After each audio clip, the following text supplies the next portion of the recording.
Ya, guru gembul yang semakin hari itu videonya sepertinya semakin berani eh, tentang NU terutama. Kira-kira Saya ini Kiai kalau nanggepi ini berarti justru mendowngrade kita ke level dia. Kalau ditanggapi justru semakin dia merasa equal. Assalamualaikum warahmatullahi wabarakatuh. Alhamdulillah kawan-kawan, kembali lagi kita di channel Mbot Official. Di video kali ini kita akan mendengarkan tanggapan dari Kiai Ma'ruf Khozin tentang guru gembul ataupun orang-orang yang sejenis dengan guru gembul. Sebelumnya, Kiai Ma'ruf Khozin akan membahas mengenai dalil-dalil amaliyah Ahlus Sunnah wal Jamaah yang sering dibantah oleh kaum Salafi Wahabi. Dan di akhir video, Kiai Ma'ruf Khozin akan menjelaskan, akan memberi pencerahan untuk kita semua cara menanggapi orang-orang yang tidak tahu mengenai satu perkara, tetapi mereka membahas satu perkara tersebut. Oke kawan-kawan, tidak perlu lagi berlama-lama di depan, mari kita simak video ini sampai akhir. Jadi para ulama kita itu dulu, ilmu itu kan ada dua, ada diroyatan, ada riwayatan. Para ahli hadis kita itu diroyah dulu semua. Imam Bukhari itu diroyah, setelah diroyahnya mapan baru riwayah mencari. Jadi enggak Imam Bukhari kemana-mana, sementara diroyahnya kosong, enggak. Jadi seperti Anda ini, lalui dulu diroyahnya, pelajaran yang dipelajari itu baru nanti riwayah. Apa manfaat riwayah? Bagi saya luar biasa. Setelah saya bertemu beberapa ulama, saya tabarruk sanad, itu disitulah letak percayanya saya dengan tabarruk sanad itu. Jadi ketika kemudian membuka kitab manual, setelah kita bertawassul meminta kepada Allah dengan ulama dan guru-guru, itu ketika buka kitab 1-2 lembar itu ketemu. Ya. Ini kalau tidak melalui jalur tabarruk akan kesulitan kita mencari titik poin, ketemunya itu kesulitan. Ini kok tegang semua, kenapa ini? Nah, saya sudah minta ke panitia tolong disediakan layar, ya, tolong disediakan proyektor, ini supaya melihat ke proyektor, tapi kenapa kok melotot ke arah saya ya? Ya, jadi ini kan kebanyakan Madura Kiai ya. Tolong jangan mendelik ke arah saya ya. Jadi sekali lagi lewati dulu diroyahnya baru riwayah. Ada seorang ustadz di Jakarta itu cari riwayah kemana-mana. Ditegur sama Kiai Marwazi. Siapa Kiai Marwazi? Muridnya Syekh Yasin Al-Fadani. Antum belum waktunya riwayah, diroyah dulu. Akhirnya dia harus diroyah. Harus mencari beberapa kiai, beberapa ustadz untuk belajar. Jadi tahapan riwayah ijazah itu setelah melalui diroyah. Diklik. Karena saya sejak dulu oleh Kiai Abdurrahman Nafis itu di Aswaja Center kan ada pembidangan akidah ini. Saya itu disuruh di bagian fikih amaliyah. Ustaz sampean cari dalil-dalilnya amaliyah. Yang paling banyak dibid'ahkan itu soal kuburan. Maka di Aswaja Center saya ini dikenal dengan spesialis kuburan ya. Dalil-dalil seputar kuburan.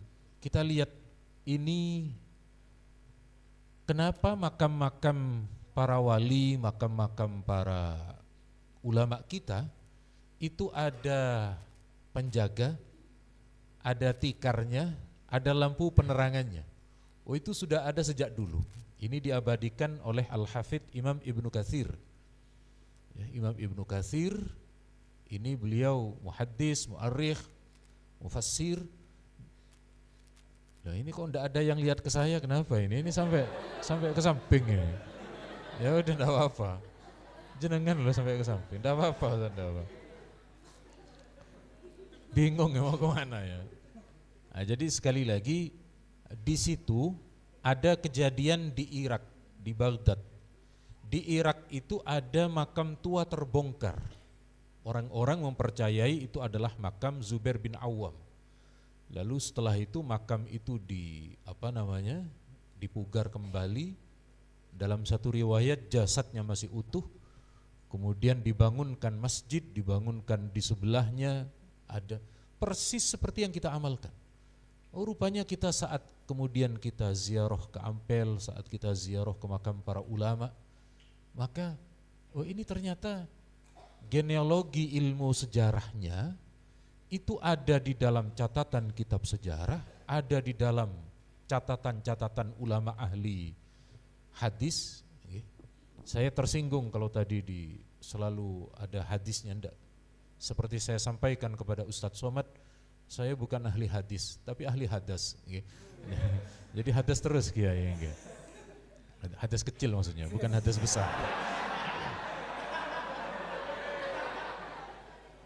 Nah, jadi di situ ditulis, maka sekali lagi rupanya dokumentasi penulisan itu akan berpengaruh dampaknya sampai ribuan tahun berikutnya, sampai ratusan tahun berikutnya.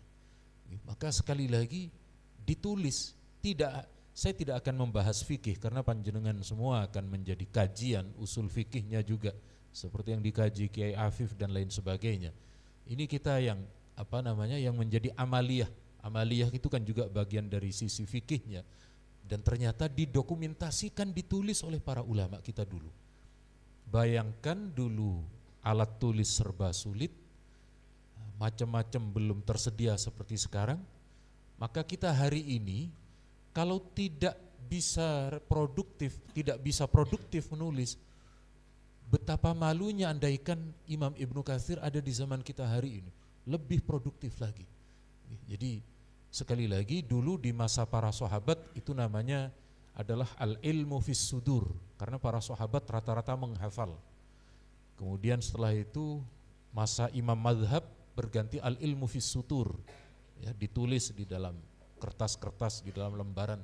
Hari ini kita al-ilmu fi CD-ROM, ya. Jadi ilmu itu ada di CD-ROM, tapi sekarang CD-ROM sudah tidak ada ini.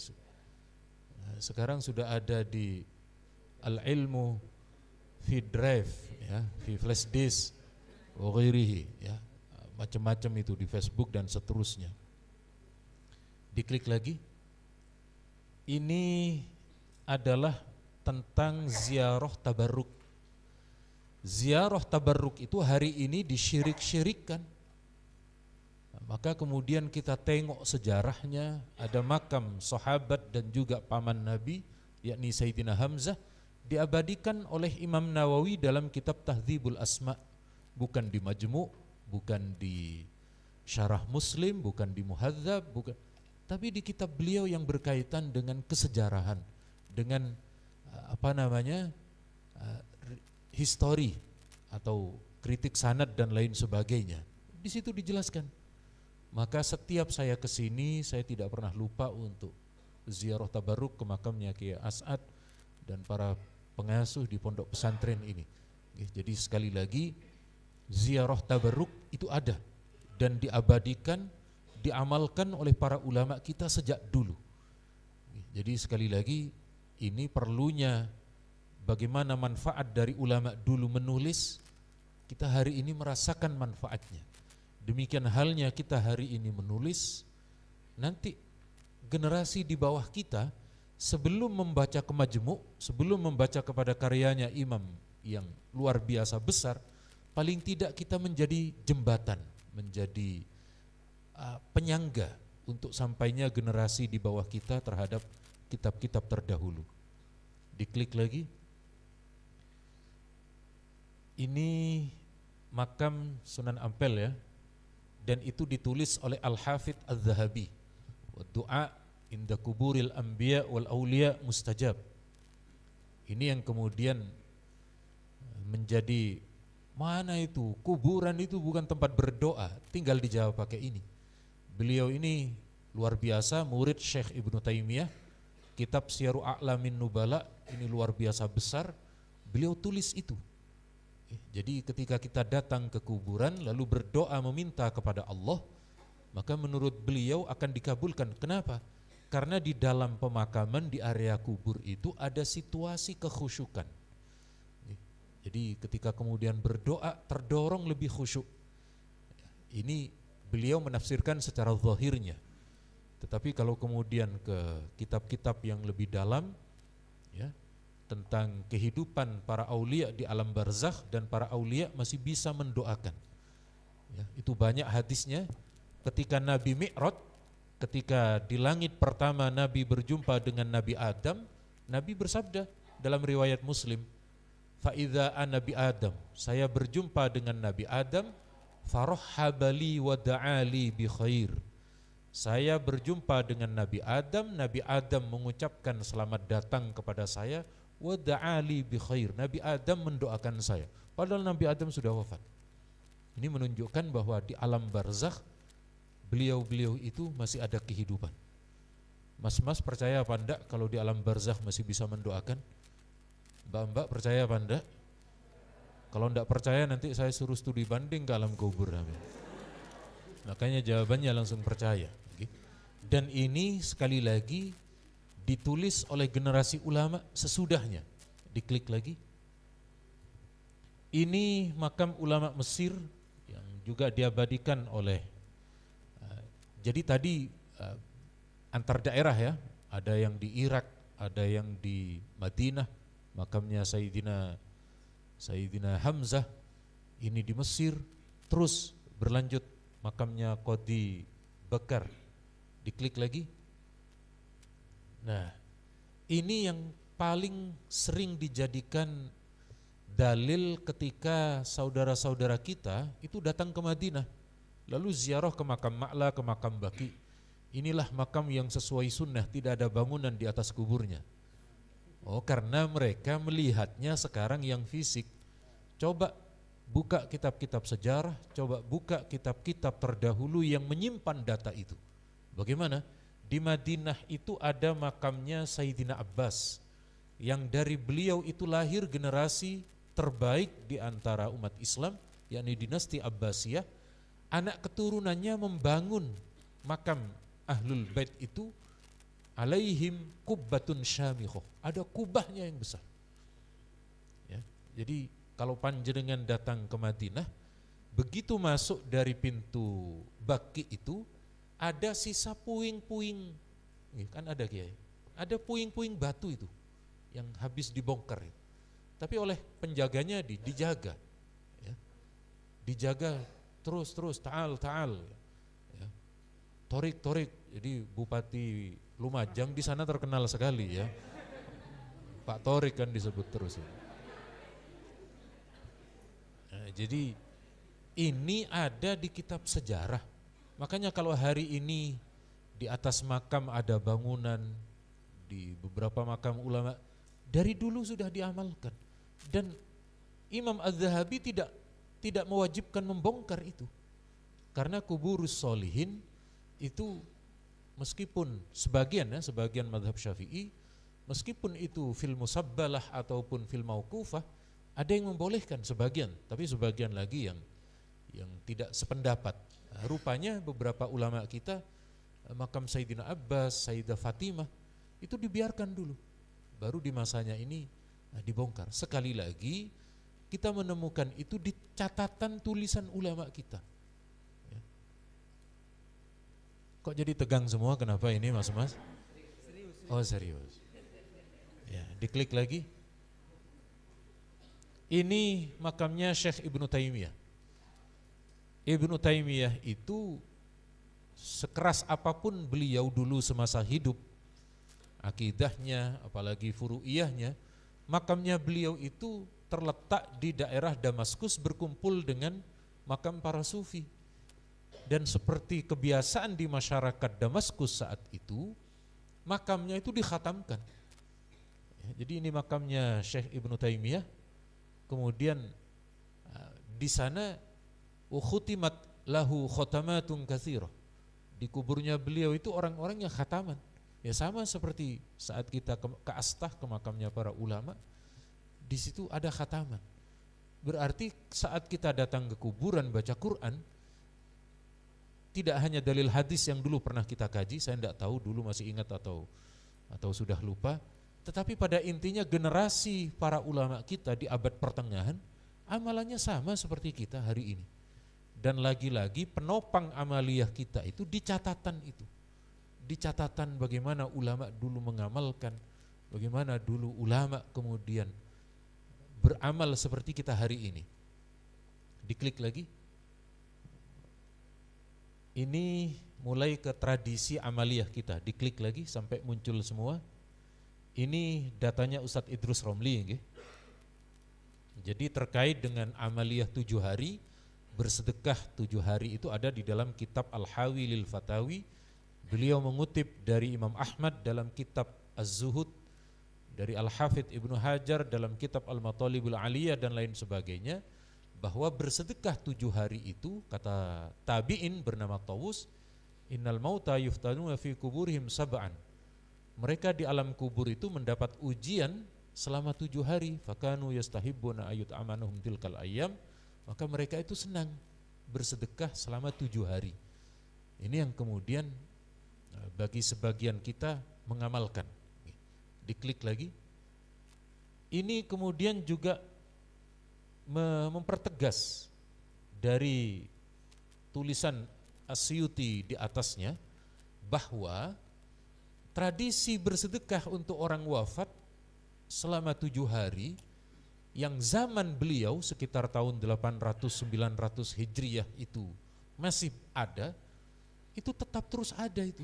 Dan kita hari ini tetap mengamalkan itu. Tetap mengamalkan. Jadi lagi-lagi ketika kemudian hari ini amaliyah fikih kita terkait dengan sedekah dan seterusnya itu digugat, ya kita tinggal menunjukkan riwayatnya. Ini loh sejarahnya, ini loh dari riwayatnya. Mereka itu kan sering bilang, kalau ini ada amalan dari ulama salaf, ya ini sedekah 7 hari dari Tawus, dari beliau yang mengabarkan dari ulama salaf. Tapi Anda jangan mudah terkecoh dengan pengakuan mereka.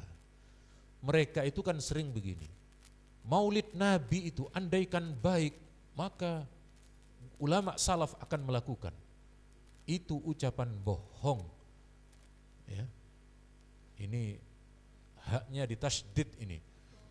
Ya, jadi sigat mubalaghah ini, ya. Jadi bohong mereka ngomong gitu. Kenapa?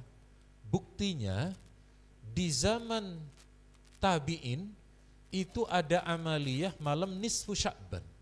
Mereka tidak melakukan. Mereka tidak mau melakukan. Buktinya lagi, dulu di masa sahabat ada 2 azan. Mereka tidak melakukan.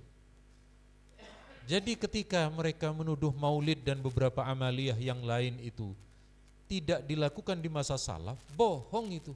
Lawang yang nyata-nyata ada 2 kali azan, mereka tidak mengamalkan. Nisfu Sya'ban, mereka tidak mengamalkan. Dan sekian banyak amaliyah. Jadi mereka itu hanya membuat retorika saja. Jadi tidak perlu dihiraukan, tidak perlu dipikir terlalu dalam. Yang penting Anda fokus di sini. Diklik lagi. Nah, ini kemudian jadi itu dari ulama Timur Tengah. Nah, ini kemudian berjalan perlahan ke ulama kita, yakni Syekh Nawawi Al-Bantani. Syekh An-Nawawi punya kitab namanya Nihayatuz Zain. Di kitab Nihayatuz Zain ini, di kitab Babul Wasiyah, Kubailah Babin Nikah. Ini kelemahan para santri, ya. Itu kalau ngaji pinginnya langsung meloncat bab nikah, ya. Ketika bab wasiat, keterangan sepenting ini bisa terlewatkan, ya. Apalagi sudah marhalah-marhalah. Iya, ini apa namanya? Sudah tidak menghiraukan bab-bab yang berkaitan dengan begitu, ya. Saya doakan semoga ketemu jodoh yang ini belum didoakan kok sudah amin duluan ini. Jodoh yang alim apa jodoh yang kaya?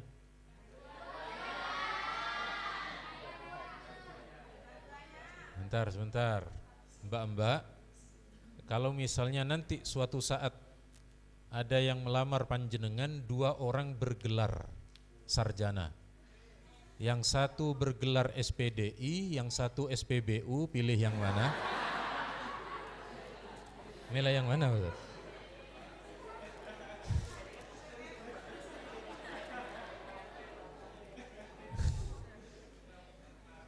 Tapi bukan SPBU pinggir jalan, bukan. Ini SPBU yang di dalam gang itu loh. Jadi namanya Pertamini, bukan Pertamina.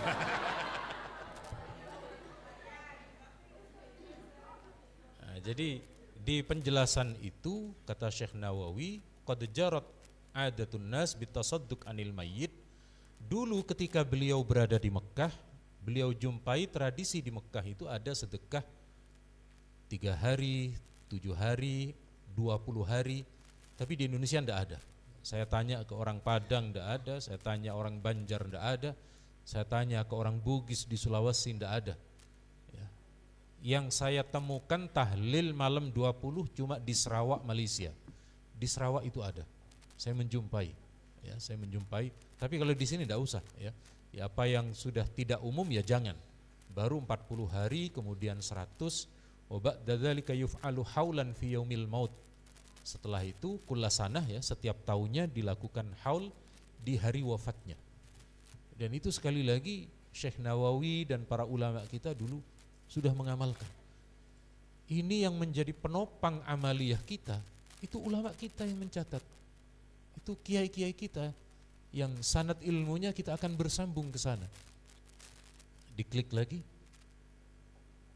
Ini adalah catatan kitabnya Syekhona Khalil.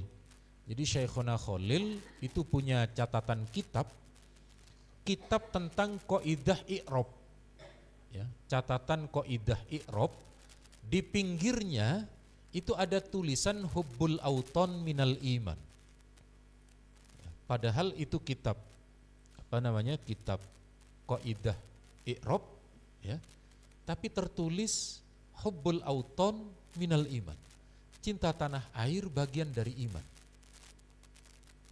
Sejenak kita, kenapa Syekhona Khalil kok menulis itu? Dulu di zaman beliau, di zaman para ulama kita, Belanda itu senang mengirim mata-mata. Kalau ada pesantren yang mengajarkan kepada pemberontakan, itu kiainya ditangkap, pesantrennya dibubarkan. Syekhona Khalil sangat paham dengan hal itu.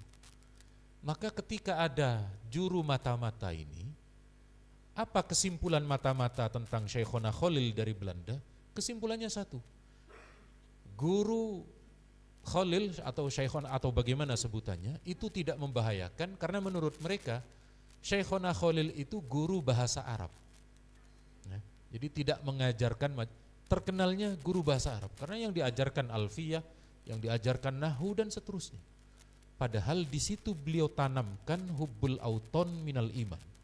Terbukti Kiai Wahab dengan syairnya ya lal waton itu, terbukti lagi tahun keluarnya Hari Santri ya, 22 Oktober kemarin, kemudian lagi nanti 10 November yang bergerak, yang kemudian ikut perang 10 November itu muridnya Syekhona Khalil semua.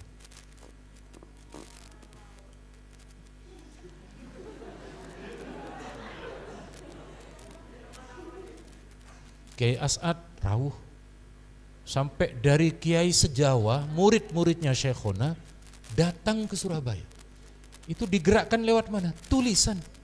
Meskipun hanya itu, tulisannya kecil, hubbul auton minal iman. Itu menggerakkan kemerdekaan, ya, menanamkan hubbul auton minal iman. Sampai ada satu kiai namanya Kiai Abbas Sepuh ya, bukan yang muda, bukan. Oh, bukan. Ini yang bukan. Kiai Abbas Sepuh. Jadi Kiai Abbas itu oleh Mbah Hashim disurati disuruh datang ke Surabaya untuk persiapan perang. Ya. Saat itu hanya kereta transportasi yang cepat. Jadi beliau turun dari kereta pas tanggal 10 November itu, kondisi sudah genting, mau perang, keputusannya ada di Kiai Abbas Buntet, Jawa Barat. Ya. Apa kata beliau? Kiai, perangnya mau dimulai jam berapa? Kata Kiai Abbas, tunggu satu rokokan, kata beliau. Jadi kondisi mau perang, itu ahli hisab Kiai kita. Ya. Jadi tunggu satu. Jadi selesai rokokan, langsung perang. Ya. Bagaimana? Tunggu satu batang. Pria punya selera.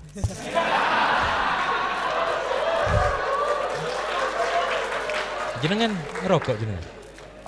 Tapi kalau Ustadz dokter kita itu seleranya rokok eceran. Tak langkung ya.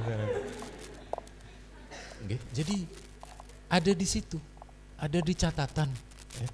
Dan ini sekali lagi gurunya Kiai As'ad menulis, ya, menulis dan guru kita semuanya beliau menulis. Dan alhamdulillah sekarang ada namanya Turath Syekhona Khalil. Itu sedang mencari dokumen-dokumen tulisan Syekhona. Dan dzurriyyahnya sudah hafal karakter tulisannya.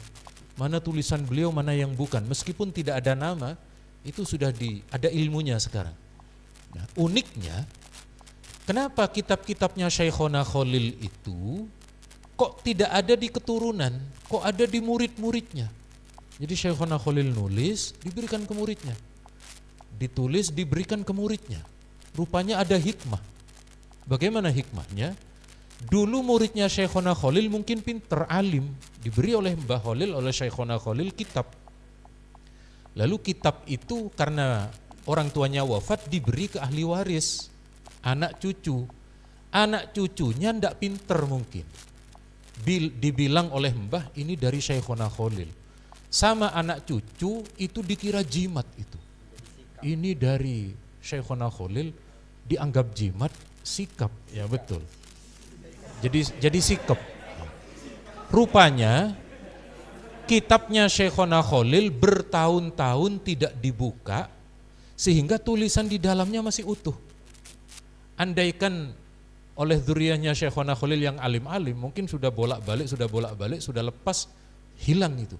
Ini oleh Allah kitabnya Syekhona diletakkan melalui murid-muridnya. Dan hari ini ketika mau diminta oleh keturunan Syekhona, tidak boleh, oh jangan, ini jimat kami ini. Ya.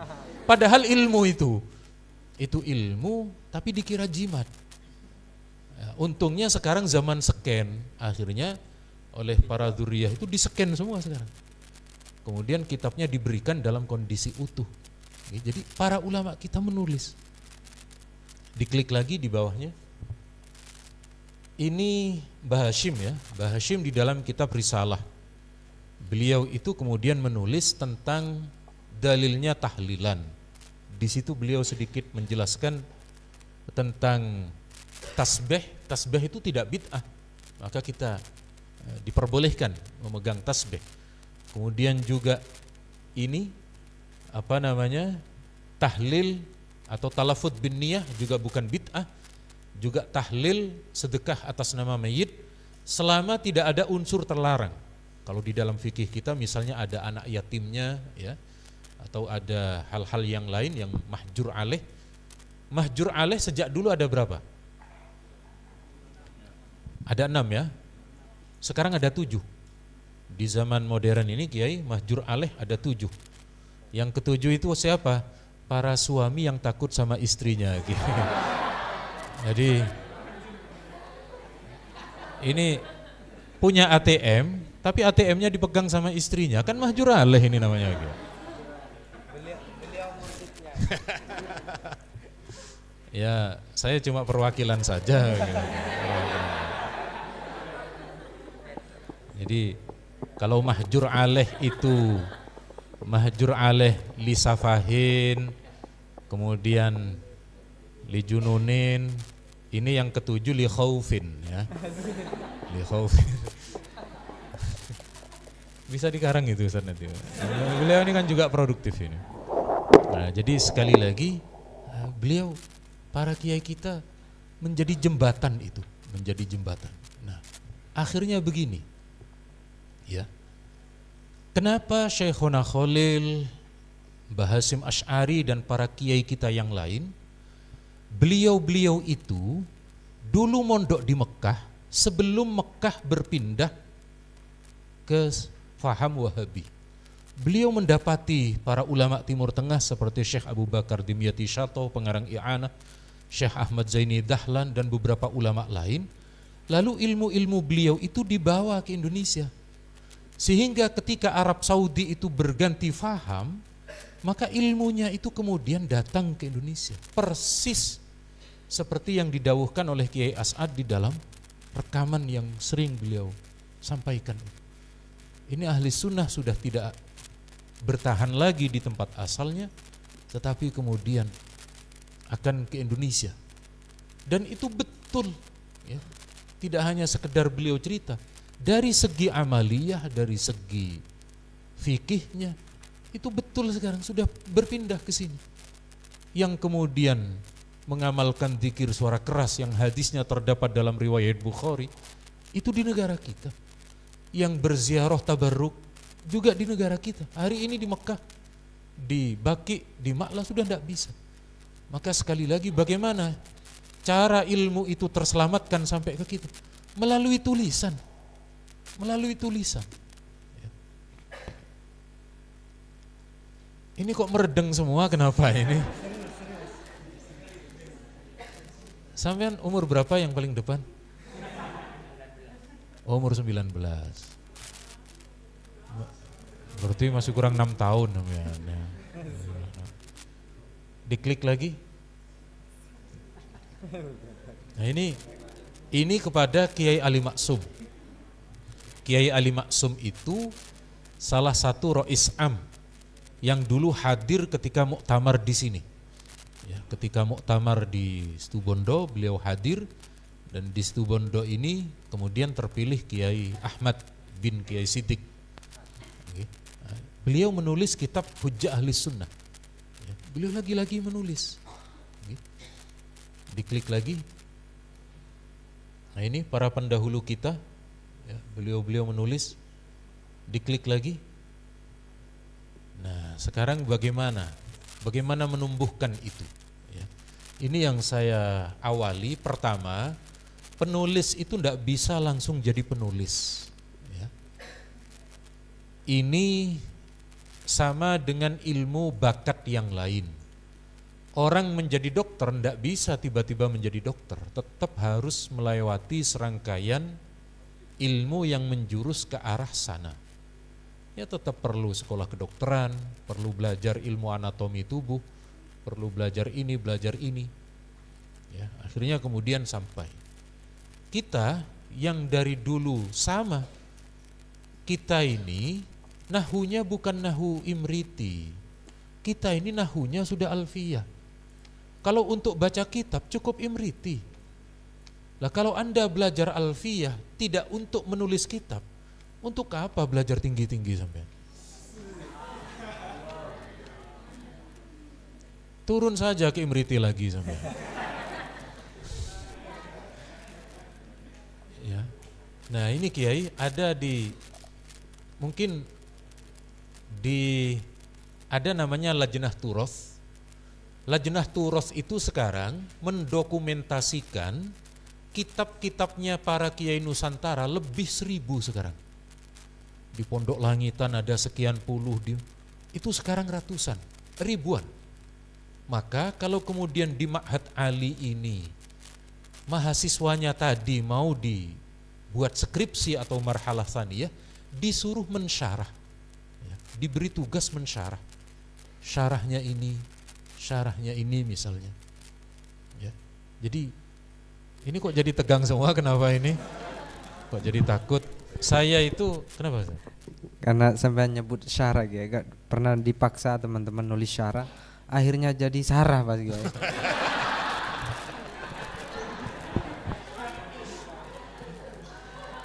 Ya jangan sarah, hasiah lah ya.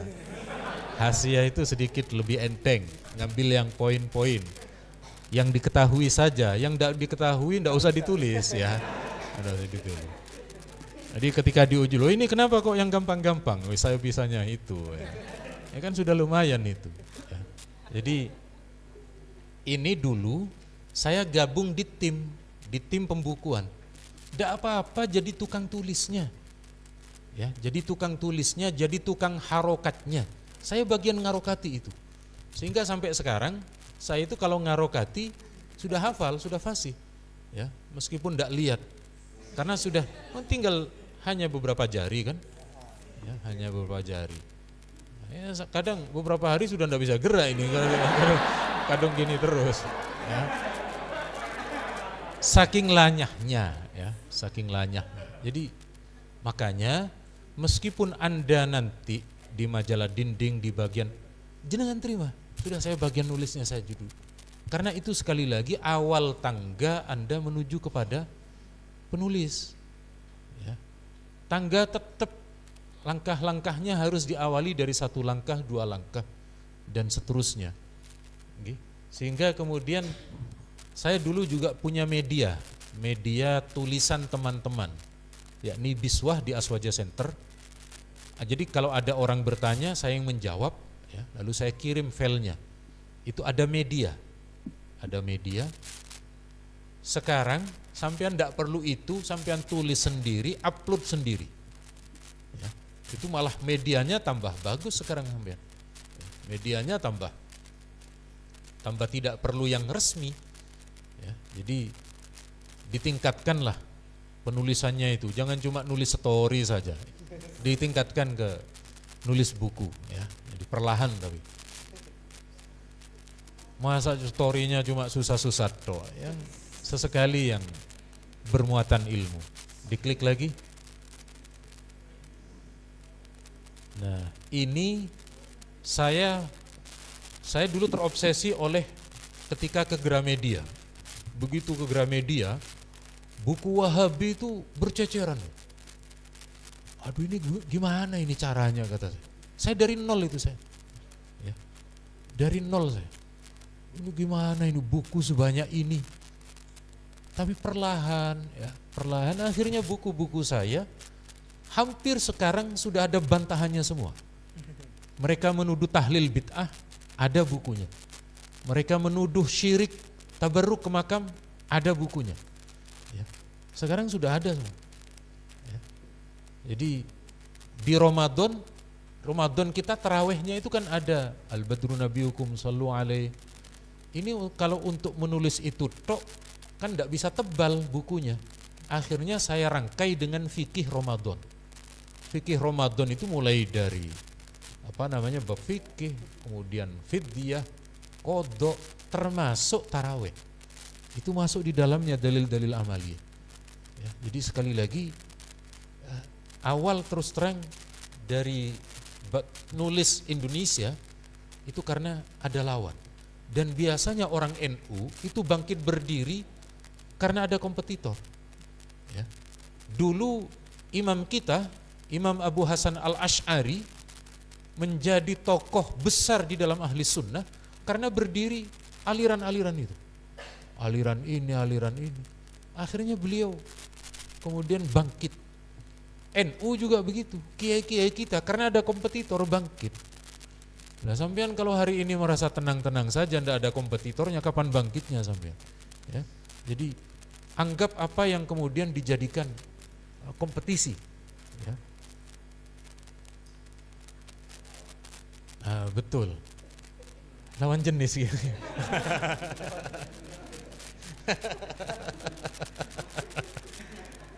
Allahumma sholli ala Muhammad. Kalau ini beliau kan masih baru menikah nih, jadi menuntaskan puber pertama. Kalau saya puber kedua, beliau puber ketiga. Tak langkung ya. Diklik lagi.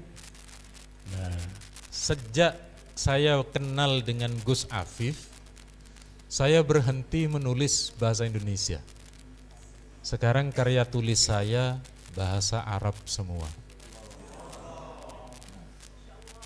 Alhamdulillah sudah ada 4. Ada Rosail, ya, Rosailu Atba'il Kurama, tentang dalil-dalil amaliyah Nahdlatul Ulama. Kemudian yang agak berat namanya Al-Asfiya fi Dzabbi Anil Ihya, yakni 30 hadis palsu yang dituduh di dalam kitab Ihya. Itu saya kaji lagi.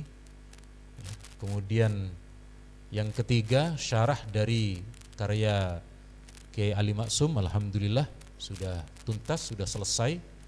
Dan yang masih proses adalah syarah dari Al-Matnus Syarif karya Syekhuna Khalil, alhamdulillah tinggal revisi-revisi saja. Jadi sekali lagi perlu itu, perlu dilatih ya, perlu dilatih. Tetapi jangan lupa, kalau tidak punya bahan tetap tidak bisa. Ya. Sekarang mencari bahan paling gampang, Maktabah Syamilah sudah ada, copy pastenya sudah ada, tinggal mau telaten dan sabar apa tidak. Alhamdulillah kawan-kawan, itulah tadi penjelasan dari Kiai Ma'ruf Khazin mengenai amaliyah orang-orang atau golongan Ahlus Sunnah wal Jamaah. Mari kita lanjut video ini, jangan di skip karena video ini sangat menarik untuk kita simak sehingga kita mendapatkan tambahan ilmu agama. Kita kan menganggap mazhab Syafi'i itu tidak terlalu tekstual. Tetapi ternyata dalam beberapa hal mazhab Syafi'i tekstual sekali. Contohnya ru'yah. Itu selain ru'yah kan tidak nerima kita. Atau ketika zakat buah-buahan. Itu kan cuma betul, kurma dan anggur. Makanya begitu para kiai PWNU untuk zakat buah-buahan itu di PWNU ikut mazhab Hanafi. Itu boleh wajib zakat kecuali pering sama rumput. Itu ada di Bathul Masail itu. Ya, jadi rupanya para kiai kita itu ada upaya kontekstualisasi, tetapi tidak merusak ini, tidak merusak wadah, tidak sampai merusak wadah Syafi'inya, tetapi memberi opsi jalan keluar di mazhab Hanafi. Karena di Indonesia kan kalau merujuk kepada mazhab Syafi'i, yang ada di batu yang berupa buah apel kan tidak kena nanti. Dan itu hektaran milik orang. Belum lagi yang jeruk di Sambas dan sekian tempat. Nah, kan memang menurut ulama-ulama kita, nah ini loh. Nah, betul pohon coklat, buah coklat dan lain sebagainya. Inilah yang kemudian cara ulama kita itu etikanya terhadap akwal para ulama kita terdahulu itu membiarkan pendapat ini tetapi mengambil pendapat dari mazhab lain, dan ketika ditanya itu tetap yang disampaikan ini. Dan kadang para kiai tidak menyebutkan kitabnya itu. Ya pokoknya ini kalau buah di sekian hektar sudah mencapai, ya ada zakatnya. Begitu cara kiai kita dalam hal implementasi. Kalau di dalam Bathul Masail terus terang, saya juga sama. Ada mazhab pesantren salaf dengan tekstualisasinya yang cukup kuat, itu biasanya di Waqi'iyah. Ada yang kemudian manhaji, ya kalau di istilah di NU kan manhaji. Kalau di sini mungkin maqasidi. Kalau di komisi Maudhu'iyah ini manhaji semua sudah. Ya pokoknya ilat mane enggak ada, ya berarti sudah ini sudah Nah, pernah suatu ketika ada beberapa utusan pesantren salaf masuk ke komisi Maudhu'iyah. Ya perdebatan enggak selesai-selesai. Perdebatan tidak selesai, tetapi yang saya lihat itu tidak sampai terlalu ekstrim keluarnya, keluar koridor mazhabnya tidak terlalu ekstrim. Ada nanti akhirnya diperinci Akhirnya ditafsil. Kalau sampai begini, maka begini sesuai kitab salaf. Kalau ini tidak ini, maka kemudian boleh ini.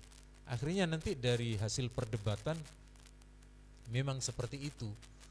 Dan kita kan juga begitu, dalam konsep manhaji atau makosidi itu masih belum terimplementasi bisa bareng gitu, belum ketemu. Yang pesantren masih ilhaki betul, yang sudah membaca kitab usul fikih yang kontemporer sudah manhaji atau sudah makosidi. Tetapi kok saya yakin suatu saat ini sedikit ada sisi pertemuannya, ya, sisi pertemuan. Saya beri contoh Kiai Sahal Allahyarham Rois Am itu kurang alim apa? Alim sekali beliau.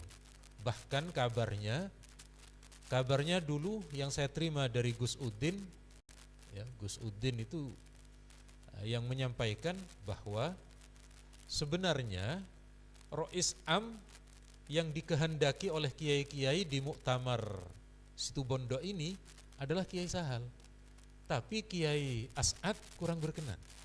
Kiai As'ad berkenannya kepada Kiai Ahmad. Alasannya saat itu kata beliau, ini kalau alimnya aliman Kiai Sahal, tapi NU butuh seorang rois yang berwibawa. Wibawa itu ada di Kiai Ahmad, ya alim juga, tetapi tidak cukup hanya sekedar keilmuan. Katanya kalau saya dengar itu Kiai Mahrus dan beberapa kiai lain itu adalah Kiai Sahal. Makanya suatu saat Kiai Sahal tetap terpilih sebagai Rois Am. Jadi Kiai Sahal itu kalau panjenengan baca fikih sosialnya beliau kan juga makosidi sekali. Bahkan itu ditulis di kata pengantar buku Muktamar. Itu beliau nulis itu di sana. Nanti ke depan pemimpin itu bukan lagi kepada basis gender tetapi kemampuan. Maka sekarang ketika ada beberapa sosok yang memiliki kemampuan bagus betul, ya terpilih jadi Menteri Keuangan. Ada satu sosok yang bagus betul di dalam satu kapasitas, ya jadi wali kota. Itu Kiai Sahal sudah nulis tahun 90-an. Tetapi karena Kiai Sahal ini luar biasa tekstualisnya, para kiai-kiai pesantren tidak berani bilang Kiai Sahal liberal, tidak berani, ya, karena beliau rupanya kuat betul antara kitabnya Turos dengan manhajinya atau makosidinya. Karena kita tidak seperti Kiai Sahal, maka kita perlu dialog-dialog itu, ya. Kita yang dari pesantren murni dengan yang kampus ini perlu apa namanya ini Ustaz? Kolaborasi. Ya. Beliau rupanya mampu menerjemahkan hati orang lain, ya. Ini kalau di luar sudah setengah wali ini, ya. Sudah. Nah, jadi pada intinya memang seperti itu, dan memang ini ada yang kemudian sampai terhadap kaul ulama itu ada yang tekstualis, ada yang berani betul. Jadi kalau kita ya ambil yang sedengan lah, ya, ambil sedengan itu kalau kira-kira ini ranah furu'iyah yang masih ada kemungkinan untuk terjadi khilaf, ya monggo mawon. Tetapi kalau nanti kira-kira sampai ke ranah mujma' alaih, kalau saya ya, kalau ini ke ranah mujma' alaih, saya memilih untuk tidak melompat pagar. Matur nuwun, semoga bisa difaham. Meskipun saya tidak yakin Anda paham, saya sendiri juga tidak seberapa paham dengan itu. Tapi kita barusan mendengar ya, pada poinnya tidak ada yang madhab makosid gitu yang benar, tapi yang terlepas dari teks karena makosid juga disimpulkan dari nusus, sehingga kalau orang mengatakan saya madhab makosid dan tidak mau sama teks nusus, itu bukan madhab maslahat tapi madhab muslihat. Tipe muslihat itu. Ada misalnya santri alumni sini tanya ke saya, itu banyak sukses nanam cabai Pak Kiai. Tanya ke saya, gimana Ustaz zakatnya cabai katanya. Saya jelaskan seperti yang di Ahnaf itu. Dan dia kemudian tanya lagi, tapi kan saya Syafi'iyah, itu kan tidak ada. Saya akhirnya jawab, Anda kalau tidak mau zakat jangan tanya fikihnya saya gitu kan. Itu kadang ada yang kayak gitu guys. Jadi kepentingannya adalah cari dalil gitu, kuat ndak itu Syafi'iyah di situ gitu kan. Nah, ada bahkan yang gini tanya ke saya, gimana hukumnya baca Quran pas waktu haid Ustadz? Saya tanya, kau tafita butuh takror? Bukan katanya. Lagi ngafalin? Bukan. Kenapa? Saya kok pingin baca Quran ya Ustadz. Udahlah, ada waktu suci Anda ndak baca gitu kan. Akhirnya saya keluar itu kayak bangsat Anda gitu kan. Pas haid Anda tanya gitu kan, itu kan kurang ajar itu. Itu madhab muslihat itu. Monggo yang lain. Tadi siapa? Saya sebut nama Haddad, silakan Mas Haddad. Ini juara lomba debat di MI kayak. Assalamualaikum warahmatullahi wabarakatuh. Perlu sebentar ya, sebentar. Sepintar apapun ilmu debat Anda, kalau menghadapi istri tetap tidak akan berani. Pertama-tama kenalkan Kiai, mungkin udah lumrah di kalangan para santri. Nama kami itu Muhammad Haddad gitu. Muhammad Haddad Arwasat. Juga kami kenal Kiai itu lewat podcast bersama Ustadz Abdus Somad kemarin itu Kiai. Baru kami idola lah ke Kiai. Ya. Yang ingin ditanyakan oleh kami itu muncul dari kekhawatiran kami Kiai. Apalagi kemarin sempat didiskusikan oleh teman-teman gitu. Yang mana di zaman sekarang itu era teknologi dan masa depan suatu hari nanti pasti itu didominasi oleh AI, artificial technology. Nah, khawatirannya itu pertama itu pastinya informasi keagamaan dapat dihasilkan secara instan ya oleh AI tanpa sanad yang jelas karena sekarang itu bahas sanad. Dan yang kedua, banyak sekali kami menemukan ya konten-konten keagamaan seperti ceramah, fatwa atau terjemahan kitab malah banyak kami temukan di website dan media sosial dapat disebarkan ya bahkan direproduksi oleh siapa saja Kiai. Nah, pertanyaannya itu terus apakah kita dapat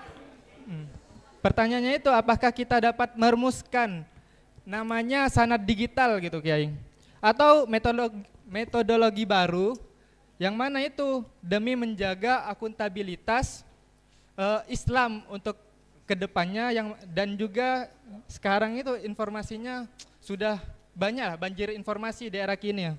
Dan kedua, apakah ada ruang bagi teknologi seperti yang kita kenal blockchain yang mana di situ merekam suatu rantai periwayatan digital modern atau kita harus tetap merujuk kepada sanad tradisional Kiai. Itu saja, sekian. Assalamualaikum warahmatullahi wabarakatuh.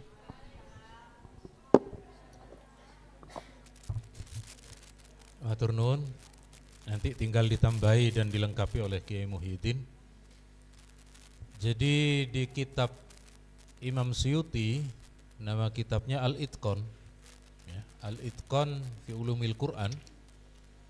Itu Imam Suyuti menulis di bagian ketika menghafal Quran ya, tentang keutamaan-keutamaan. Lalu ada yang beliau sampaikan di situ bahwa kewajiban di antara sekian kewajiban di dalam Al-Quran itu adalah tasheh musyafahah. Jadi harus ketemu langsung, bertatapan langsung ya. Ternyata dan beliau mengatakan talaki dengan musyafahah itu adalah ibadah. Itu adalah ibadah. ternyata betul. Kalau hari ini, kita sebelum ke AI dulu, karena zaman kita lebih banyak YouTube-nya, lalu Anda mengetik praktek wudhu sesuai sunnah, lalu keluar, lalu di situ praktek, praktek satu wudhu, Anda mempraktekkan seperti yang ada di gambar itu. Andaikan terjadi kesalahan, YouTube itu tidak bisa mengarahkan cara yang benar. Berarti belum cukup. Belum cukup media yang kecanggihannya teknologi belum masih bisa menggantikan guru. Betul. Kecuali kalau sudah mapan. Jadi kita sejak kecil sudah belajar dari guru, lalu kemudian keterangan tambahan dari YouTube. Nah, itu namanya istifadah, penjelasan tambahan. Ibaratnya saya sering ketika menghadapi contoh semacam ini, saya beri contoh. Ada orang tidak pernah kuliah kedokteran, tiba-tiba dia cari googling, cari di AI bagaimana cara bedah organ tubuh bagian jantung misalnya. AI-nya akan keluar, AI-nya itu keluar, YouTube-nya juga keluar. Dia tinggal beli. Ini pisau bedahnya, ini ini semprotan penghilang nyeri, sudah lengkap. Kira-kira Anda mau ndak menjadi pasien pertama orang itu? Mau apa ndak? Kenapa? Karena di dalam ilmu bedah itu tetap harus ada ilmu yang tidak bisa diajar dengan otodidak, tetapi harus langsung melihat dari dosen kedokteran, sak prakteknya, dan itu perlu tajribah berkali-kali. Perlu tajribah berkali-kali baru nanti mahasiswa kedokteran titis, karena dia melihatnya seperti itu. Jadi baru nanti kalau dia sudah background punya kedokteran, sudah mapan, lalu dia cari Google dokter di Amerika. Oh begini-begini, oh ini saya sudah tahu ilmunya. Dia tinggal pengembangan tambahan ilmu.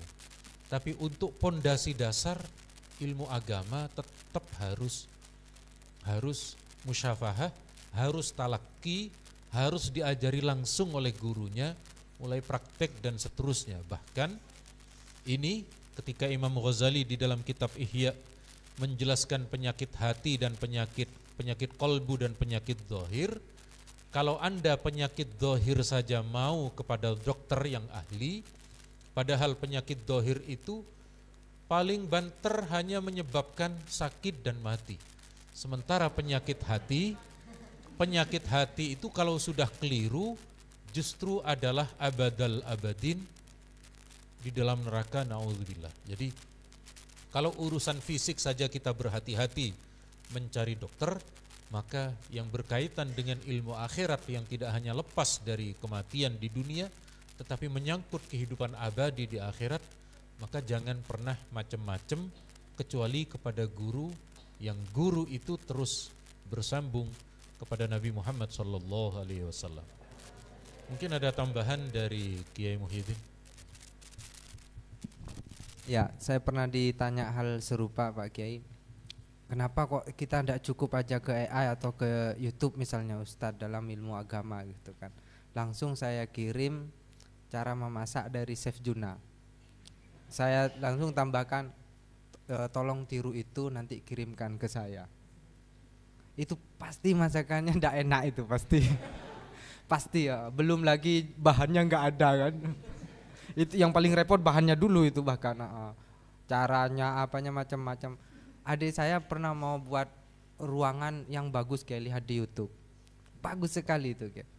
Desain minimalis apa katanya. Saya sudah tahu sejak awal sebelum dia saya bilang pasti gagal itu. Nah ternyata nyoba kayak niru dah tahap demi tahap demi langkah. Ya memang jelek akhirnya. Akhirnya ya rugi cat akhirnya kami. Tidak usah adik saya atau saya sendiri pernah memperbaiki Magicom. Lihat di YouTube kayak berbagai YouTube saya lihat. sudah selesai masalahnya betul seperti yang dikasih tahu di YouTube itu, ada peer gitu yang nggak bisa main, sudah diperbaiki kasih minyak bisa. Nah pasaran tempat tak oning guys. Bilahi coko-coko bereng bini jangan manggane cuma tahu. Masangnya aja, rantepnya aja udah bisa gitu kan. Nah itu dalam ilmu pertukangan aja kita bisa sesat gitu. Ya, kalau ada yang saya cerdas Ustadz, saya biasanya saya kasih link, kamu pernah main Rubik 3x3 enggak? Enggak Ustadz, enggak pernah. Nah saya kirim itu Kiai dari YouTube terbagus gitulah yang menyelesaikan. Saya bertaruh itu. Jangan tanya ke teman, kalau kamu bisa sehari semalam kamu keren. Karena saya sendiri nyoba itu nggak bisa-bisa. Saya perlu tulis, saya perlu cari juga. Akhirnya nggak bisa. Saya baru bisa otodidak menyelesaikan Rubik itu, guys. Setelah saya perlu belajar dari awal dulu, al-ismu apa. Saya perlu belajar L-aksen, R-aksen, up, down. Saya baru bisa ngerti yang diomongin di YouTube itu gitu kan. Nah itu pentingnya musyafahah. Penting kan memang saling melihat mulut itu penting kan.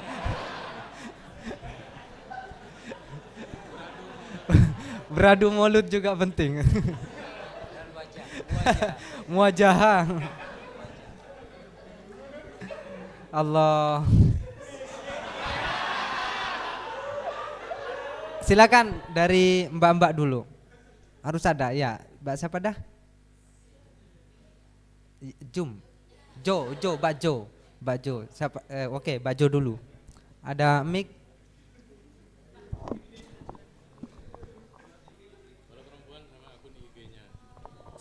Kalau perempuan sama akun IG-nya di sini belum boleh, Kiai.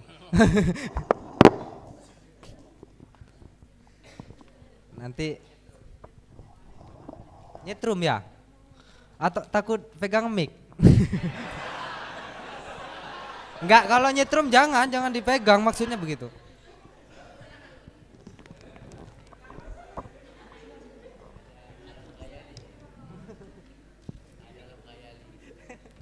Oke, terima kasih Ustadz. Assalamualaikum warahmatullahi wabarakatuh. Kami di sini kan awam tentang buku yang mana Aswaja, yang mana buku Wahabi. Nah, jadi gimana, apakah ada tanda khusus bahwa ini buku Wahabi atau ini buku Aswaja, atau bisa dilihat dari percetakannya? Karena kita membeli kan belum tentu bisa baca dalamnya, pasti lihat judulnya dulu, covernya dulu gitu. Apakah dari percetakannya bisa gitu, Ustaz? Terima kasih.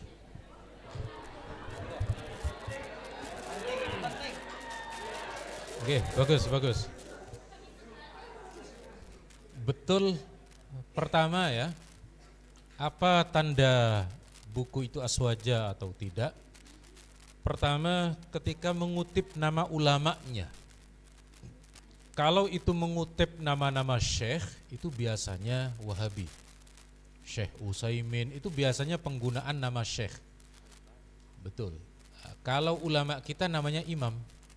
Jadi mengutip Imam Nawawi, Imam Rafi'i, ya meskipun di belakangan ini banyak nama imam tetapi tidak perlu ya. Misalnya adalah Imam Utomo, ya, Imam Samudra, Imam S. Arifin, ya, dan Imam Bonjol, ya. Jadi dari nama ulamanya. Kemudian kalau ada penilaian hadis, ada menyebut Syekh Albani. Kalau sudah Syekh Albani berarti sudah di luar kita. Karena kita tetap menggunakan prioritas muhaddisin kita. Biasanya kalau ulama kita itu gelarnya Al-Hafidh, Al-Hafidh Ibnu Hajar, Al-Hafidh Asyuti, ada Al-Hafidhnya. Kalau mereka Syekh, ya, itu tandanya.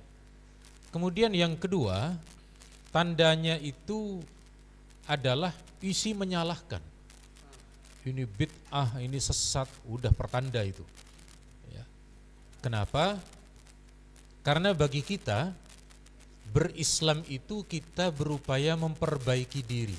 Kalau di kitab-kitab kita kan begitu. Islahun nafsi, memperbaiki diri. Kalau Islamnya mereka, cara berislamnya itu menyalahkan orang lain. Makanya tidak baik-baik dia. Jadi kita memperbaiki diri beragama itu, tapi kalau mereka menyalahkan, itu tidak hanya di buku, tapi di pengajiannya. Ini bid'ah, ini tidak ada dalil dan seterusnya. Jadi dilihat dari cara seperti itu. Kemudian berikutnya yang ketiga, itu biasanya kalau mereka tidak ada foto, tidak ada gambar. Karena menurut mereka foto itu haram. Sehingga mereka tidak ada fotonya. Ya, kalau saya kan ada fotonya itu. Jadi menurut mereka foto itu haram, tapi ada pengecualiannya, yakni foto KTP sama foto paspor. Itu mereka pengecualian. Sama dengan musik, musik itu haram kata mereka. Begitu saya beritahu Arab Saudi ada lagu kebangsaan, oh itu pengecualian. Nah, jadi sekali lagi ada sekian beberapa yang kemudian dalam ciri bentuknya itu berbeda. Kalau soal penerbit itu malah kadang mereka membuat daya tarik. Penerbit Maktab Asy-Syafi'i misalnya, itu dikira imam kita itu. Penerbit Imam Nawawi gitu, itu pancingan saja. Bahkan saya pernah dulu waktu saya di LBM Surabaya itu ada dana bantuan untuk membeli kitab. Maka saya belanja ke Ampel sana, ada kitab majmu' bagus, kertas juga bagus, tampilannya mentereng, murah. Ya saya beli itu.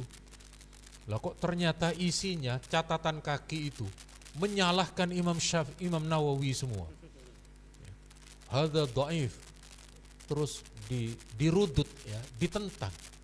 Wah ini saya kok salah beli saya. Jadi ketika membeli lihat dulu catatan kaki. Kalau yang Arab ya, yang Arab itu catatan kakinya, sebab mereka itu bukan menjadi muhakkik tetapi menjadi menyalahkan itu apa?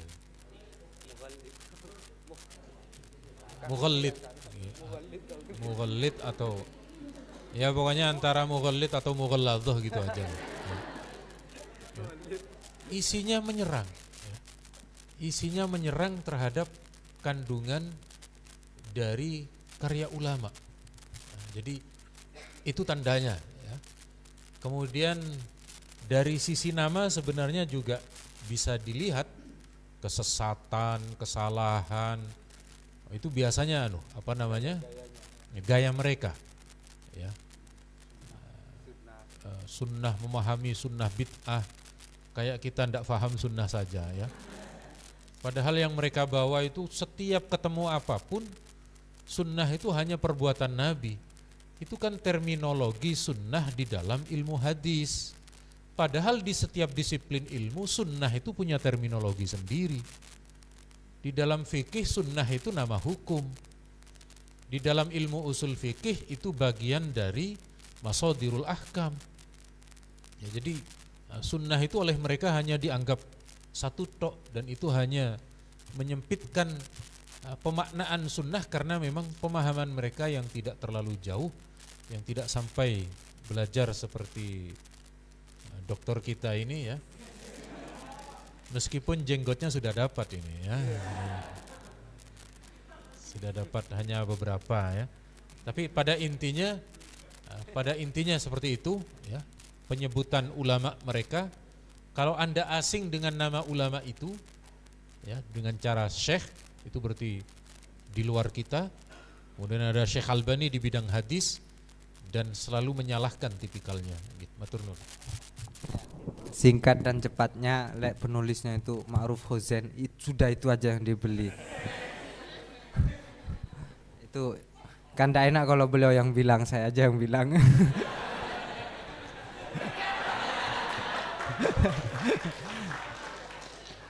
Monggo dari mbak-mbak lagi. Yang ringan-ringan aja, Mbak. Kayak Ma'ruf itu gak suka pertanyaan susah dari perempuan.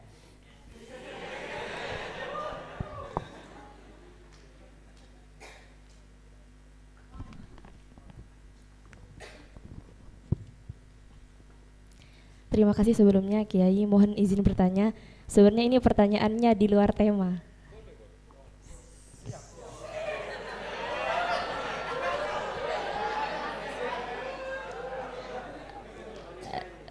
Sebagai pengurus wilayah NU Jawa Timur, ini kan akhir-akhir ini kan ini Kiai beredar terkait dengan video Pak Gembul.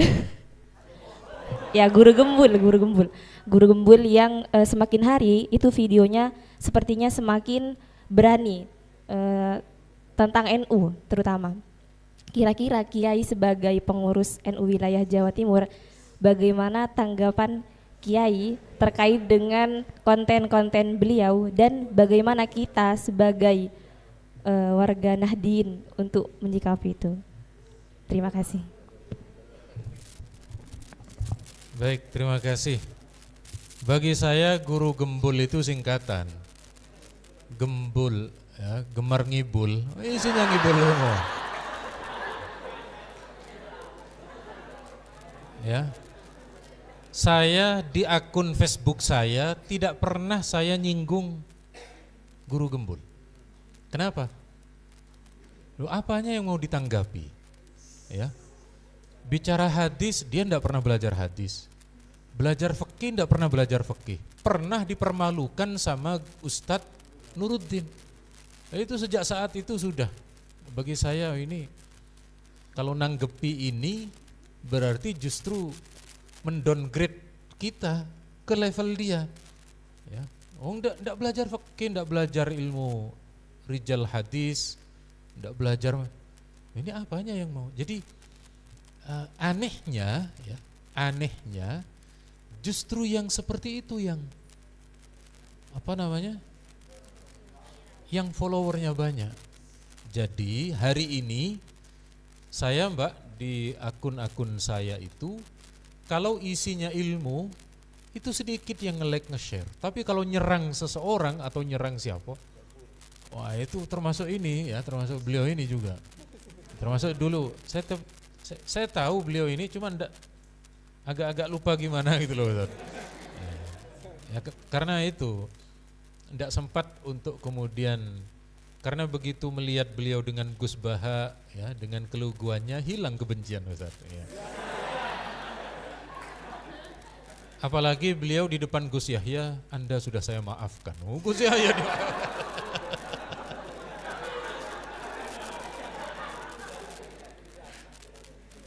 ketua umum ini. Kalau sudah memaafkan kan di atasnya umumnya ketua ya. Atau kalau Gus Yahya ketua umum, kalau beliau ini ketua yang tidak umum ini ya. Nah, jadi terkait dengan konten-konten yang semacam itu bagi kita ini kalau ditanggapi justru semakin dia merasa equal dengan kiai-kiai kita. Ya, jadi saya tidak kritikannya hari ini tipis perbedaan antara kritik dengan kebencian. Kalau kritik itu nilainya berbobot, nilainya tinggi, hasil kajian mendalam. Contoh seperti yang oleh beliau Kiai Muhyiddin tadi disampaikan dan saya baru tahu. Itu hari ini Kemenak itu merilis daftar santri kan 1.300.000. Wah, itu sama yang namanya guru gembul itu dibuat berita besar-besaran. Ini pesantren harus introspeksi, harus siap kritik, wah macam-macam. Ternyata setelah dapat konfirmasi karena beliau ini termasuk Dewan Masyayikh, beliau termasuk orang dalam, jadi jalan menuju sukses itu kan ada 3 ya. Jalan sukses itu adalah doa, ikhtiar, dan punya orang dalam. Talangkeng ya. Ini hanya contohannya ya. Jadi setelah beliau sampaikan, yang dimaksud dengan 1.300.000 itu adalah nama santri yang terdaftar dalam